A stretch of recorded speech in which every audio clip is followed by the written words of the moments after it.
Postingan Menteri Pertahanan Prabowo Subianto di akun Instagram tiba-tiba buat netizen riuh.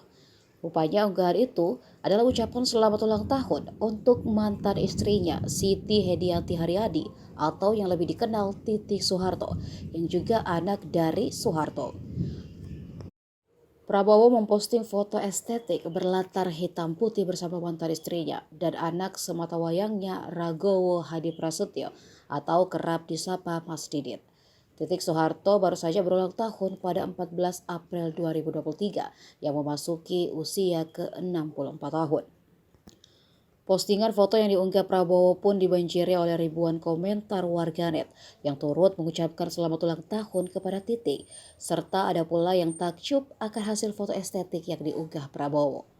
Ada juga yang justru mendoakan keduanya bisa kembali bersama, mengingat sama-sama masih sendiri. Kisah cinta Prabowo dan Titik ini telah resmi bercerai sejak tahun 1998. Meski sudah resmi bercerai, akan tetapi hubungan antara Prabowo dan Titi masih terjalin dengan sangat baik hingga hari ini.